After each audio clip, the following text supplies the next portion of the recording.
एक कुत्ता जो कि 1 मिनट में 27 से 28 सांसें लेता है और 10 से 12 साल तक जीता है, वहीं पर एक इंसान 1 मिनट में 14 से 15 बार सांस लेता है और 80 से 100 साल तक जीता है। लेकिन एक कछुआ जो कि 1 मिनट में सिर्फ 5 से 6 बार सांसें लेता है और 500 से 600 सालों तक जीता है। इससे स्पष्ट है कि जिस जीव की सांसों की संख्या जितनी कम होती है वह उतनी ही लंबी आयु तक जी सकता है। इस चीज को समझकर हमारे पूर्वजों ने सांसों की संख्या को कम और उसकी गहराई को ज्यादा करने के लिए विज्ञान पर काम करना शुरू कर दिया था, क्योंकि वो समझ गए थे कि इंसान को जीने के लिए साल या महीने की नहीं बल्कि एक निश्चित संख्या में सांसें मिलती है और सांसों को लेने की गति को कम करके उम्र को लंबा किया जा सकता है। लेकिन सांसों के धीमा और लंबा होने की यह गति प्राकृतिक रूप से होनी चाहिए। जब हम सांस लेते हैं तो वायु प्रत्यक्ष रूप से हमें 3-4 स्थानों पर ही महसूस होती है: कंठ, हृदय, फेफड़े और पेट। मस्तिष्क में गई हुई वायु का हमें पता ही नहीं चलता। कान और आंख में गई हुई वायु का भी कम ही पता चलता है। श्वसन तंत्र से भीतर गई वायु अनेक प्रकार से विभाजित हो जाती है, जो अलग अलग क्षेत्र में जाकर अपना कार्य पुनः करके भिन्न रूप में बाहर निकल जाती है। ये सब इतनी जल्दी होता है कि हमें इसका पता नहीं चलता। हम सिर्फ इतना ही जानते हैं कि ऑक्सीजन भीतर गई और कार्बन डाइऑक्साइड बाहर आ गई, लेकिन भीतर से क्या सही क्या गलत करके आ जाती है इसका कम ही ज्ञान प्राप्त हो पाता है। यदि हम जोर से गहरी सांस लेते हैं तो तेज प्रवाह के साथ शरीर के अंदर बैक्टीरिया नष्ट होने लगते हैं। कोशिकाओं के रोगों से लड़ने की क्षमता भी बढ़ जाती है। बोन मैरो में नए रक्त का निर्माण होने लगता है। आंतों में जमा मल विसर्जित होने लगता है।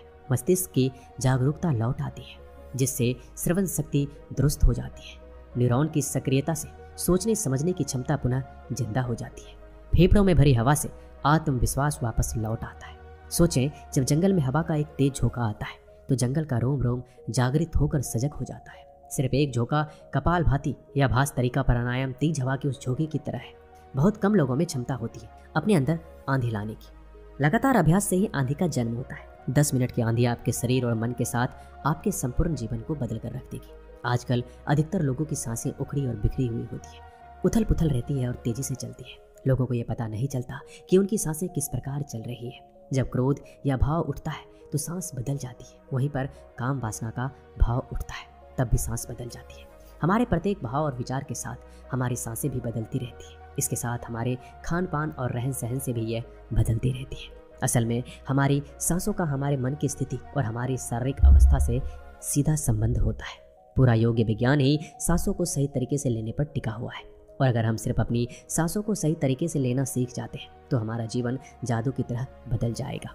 आज इस प्राचीन यौगिक कहानी के माध्यम से हम सांसों को सही तरीके से लेने का तरीका और सांसों के जादुई रहस्य के बारे में विस्तार से जानेंगे। बहुत पहले की बात है, एक ऋषि अपने आश्रम में छात्रों को योग, ध्यान और प्राणायाम की शिक्षा दिया करते थे। ऋषि खुद भी एक योगी थे। उन्होंने अपने कई वर्ष हिमालय की गुफा में साधना करते हुए बिताए थे, जहाँ पर उन्होंने बहुत से सूक्ष्म मानवीय आयामों को गहराई से समझा था। और अब वो अपने इसी अनुभव और ज्ञान को शिष्यों के माध्यम से जन समूह तक पहुंचाना चाहते थे। एक दिन रात्रि के भोजन के पश्चात उनके आश्रम का सबसे बुद्धिमान और होनहार छात्र उनके पास आता है। छात्र के चेहरे को देखकर गुरुजी समझ गए कि उसके मन में कुछ सवाल है। गुरु के नजदीक पहुंचते ही छात्र ने उन्हें प्रणाम किया और कहा, गुरुदेव, मैं आपसे कुछ पूछना चाहता हूँ। गुरु ने मुस्कुराते हुए कहा, मुझे मालूम है, ये तो मैंने तुम्हारे चेहरे को ही देखकर समझ लिया था। पूछो, क्या सवाल है? छात्र ने कहा, आप अक्सर कहते हैं कि योग, ध्यान और प्राणायाम का मूल आधार हमारी सांसें होती है और अपनी सांसों पर नियंत्रण पाते ही हम अपने मन और विचारों पर नियंत्रण पा लेते हैं। तो आज मैं आपसे सांसों के रहस्य और उसके यौगिक विज्ञान के बारे में विस्तार से जानने आया हूँ। यह सुनकर गुरु ने एक हल्की मुस्कान दी और फिर कहना शुरू किया, जैसा हमारा मन होता है हमारी सांसों की गति भी वैसी हो जाती है, या फिर जैसी हमारी सांसें होगी वैसे ही हमारी मनोदशा हो जाएगी। यानी हमारी सांसों से सब कुछ जुड़ा हुआ है। जो हमारे भीतर घटता है वही हमारे बाहर घटता है।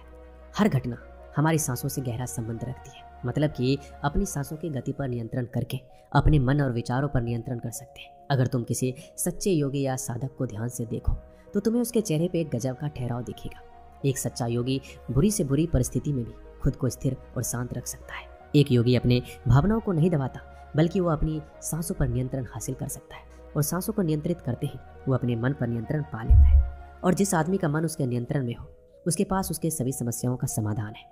गुरु ने छात्र की तरफ इशारा करते हुए कहा, तुमने कुछ योगियों के बारे में सुना होगा। वो 150, 200 या फिर 300 सालों तक जीते हैं। आखिर वो इतने लंबे समय तक खुद को जीवित कैसे रख पाते हैं? असल में उनका नियंत्रण अपनी सांसों पर होता है, जिसे प्राण ऊर्जा भी कहते हैं। प्राण ऊर्जा हमारे चारों तरफ है। इसे कितनी मात्रा में लेना है और छोड़ना है, ये एक योगी अच्छी तरह से जानता है। वो इस काम पर बहुत हद तक महारत हासिल कर लेता है, इसलिए वो प्राण ऊर्जा का उपयोग करके अपनी ज़रूरत के हिसाब से कर सकता है। इसलिए वो इस प्राण ऊर्जा का उपयोग अपनी ज़रूरत के हिसाब से कर सकता है और खुद को दीर्घायु बना सकता है। अगर तुम अपने शरीर को स्वस्थ रखना चाहते हो, सामान्य से अधिक क्षमता चाहते हो, तेज बुद्धि चाहते हो, तो तुम्हें अपनी सांसों को समझना होगा, उन्हें नियंत्रित करना होगा। और उन्हें नियंत्रित करते ही तुम्हारे जीवन में सब कुछ व्यवस्थित हो जाएगा। असल में डर, चिंता और परेशानी जैसी कोई चीज़ होती ही नहीं है। ये सिर्फ हमारे मन और भावनाओं की उपज है। हमारे मन में भावनाओं को केवल एक ही चीज़ नियंत्रित कर सकती है और वो है हमारी सांसें। हमारे अंदर का क्रोध, चिंता, जलन, अहंकार, बदला लेने की भावना, ये सब कुछ हमारी सांसों के हिसाब से चलता है। अगर हमारी सांसों पर हमारा नियंत्रण है तो ये सभी विकार हमारे नियंत्रण में आ जाते हैं। सांस हमारे शरीर और हमारे मन के बीच पुल का काम करती है। अगर हमें अपने मन तक पहुंचना है, उसके विकारों को समझकर उनको दूर करना है, तो हमें अपने सांसों के पुल पर चलना होगा। हमें अपने सांसों के जरिए अपने मन तक पहुंचना होगा और एकमात्र यही रास्ता है अपने मन को समझाने का। अगर तुमने कभी किसी बच्चे को सोता हुआ देखा हो तो तुमने यह अनुभव किया होगा, जब वो बच्चा अंदर सांस लेता है तो उसका पेट फूलता है, जब वो सांस छोड़ता है तो पेट पिचक जाता है। यानी कि एक बच्चा अपने पेट, अपने नाभि से सांस लेता है, जो कि सांस लेने का सबसे प्राकृतिक और सही तरीका है। अपनी इस गहरी और लंबी सांस की वजह से बच्चे का मन उत्साहित और हल्का रहता है। उसका शरीर ज़्यादा प्राकृतिक तरीके से काम करता है। तुमने देखा होगा, बच्चे अपने मन में किसी बात को ज़्यादा लंबे समय तक नहीं रखते, ना ही वो किसी से ज़्यादा लंबे समय तक गुस्सा रह सकते हैं। अगर किसी गलती पर डांट या मार दिया जाए तो उसे कुछ समय बाद वो भूल जाते हैं और खेल में मग्न हो जाते हैं। बच्चा इतना सरल इसलिए हो पाता है क्योंकि उनकी सांसें प्राकृतिक रूप से चलती है। यानी नाभि से बच्चे के शरीर का विकास चाहिए। विकास के लिए ज़्यादा ऊर्जा और ज़्यादा ऊर्जा के लिए ज़्यादा लंबी सांसें चाहिए, इसलिए प्रकृति ने उसे ज़्यादा लंबी सांसें दी है। हालांकि ये लंबी सांसें हर मनुष्य को दी गई है, लेकिन इंसान ने अपने जीवन में कुछ अप्राकृतिक परिवर्तन कर अपनी सांसों को छोटा कर लिया है। वो पेट की बजाय अपनी सीने से सांसों को लेता है। हम जितनी छोटी सांस लेंगे उतनी चिंता और वकवास से भरे होंगे। हमारी सांसें जितनी लंबी और गहरी होगी हम उतने ही खुश और शांत रहेंगे। गुरु ने आगे कहा कि एक आदमी 1 मिनट में 14 से 15 बार सांसें लेता है। सांस का सीधा संबंध हमारे मन की स्थिति और हमारी शारीरिक कंपनी से है। अगर 1 मिनट में ली जाने वाली सांसों की संख्या 11 से नीचे आ जाए तो हम अपने आसपास होने वाले कई कंपन को समझना शुरू कर देंगे, यानी जानवरों की आवाज़ें हमारे लिए स्पष्ट हो जाएगी। तुमने सुना होगा कि शेर और बाघ जैसे खूंखार जानवर भी कुछ योगियों के सामने आते ही पालतू बिल्ली की तरह व्यवहार करने लगते हैं। ऐसा इसलिए हो पाता है क्योंकि उन योगियों ने अपनी सांसों की संख्या को कम करके जानवरों की आवाज़ें और उनकी भावना और कंपनों के साथ एक संवाद स्थापित कर लिया है। अगर 1 मिनट में ली जाने वाली सांसों की संख्या 9 से कम हो जाए तो पेड़ और वनस्पति जो कार्य कर रहे हैं वो समझना हमारे लिए आसान हो जाएगा।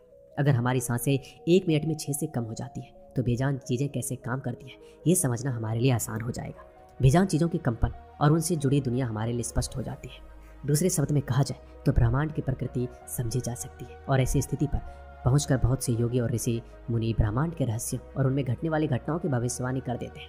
हमारा शरीर जितना स्थिर होगा हम उतना ही कम सांस लेंगे।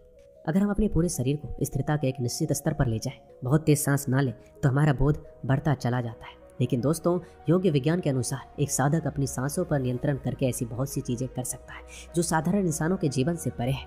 योगिक परंपरा में ये कहा जाता है कि अपनी सांसों को घंटों तक रोककर एक आदमी एक नए मानवीय आयामों का अनुभव कर सकता है। ऐसी बहुत सी बीमारियां जो जानलेवा हो सकती है या जिनका कोई इलाज नहीं है, उन्हें केवल अपने मन और दिमाग पर नियंत्रण कर ठीक किया जा सकता है।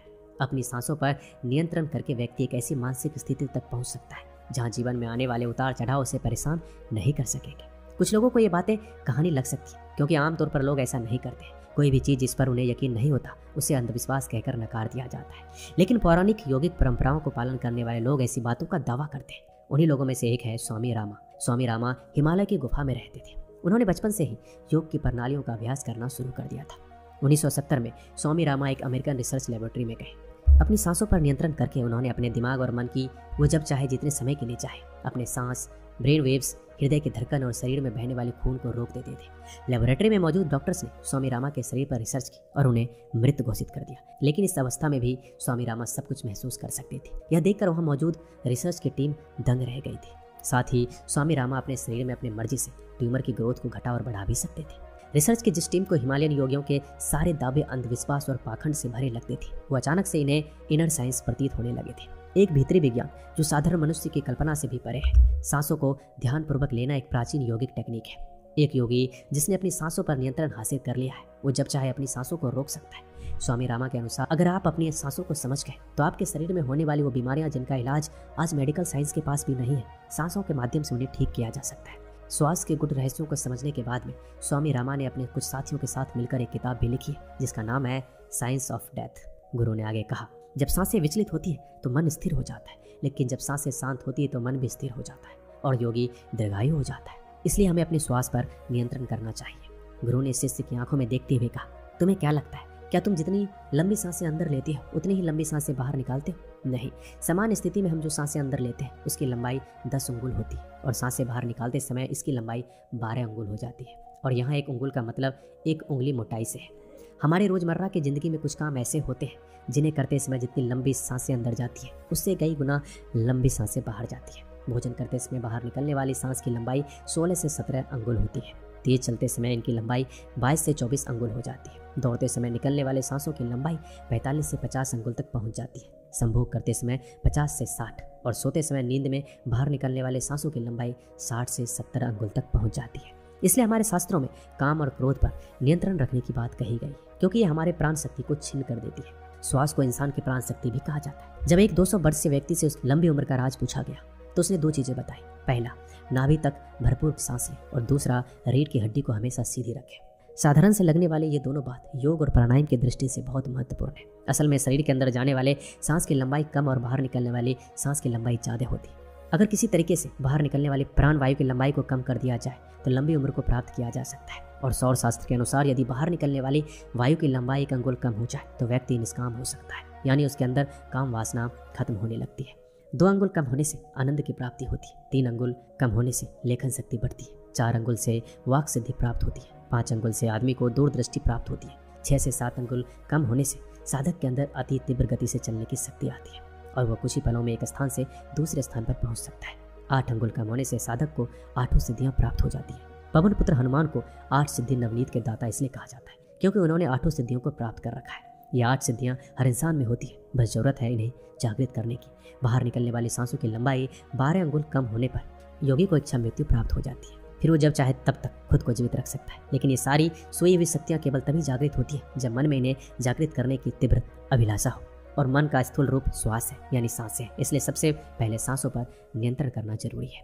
भगवान शिव पार्वती को बताते हैं कि रात में ईड़ा नाड़ी और दिन में पिंगला नाड़ी को रोकने में जो सफल होता है वही असल में सच्चा योगी होता है। इस वीडियो में आपने बहुत कुछ सीखा होगा। मिलते हैं अगले वीडियो में। धन्यवाद।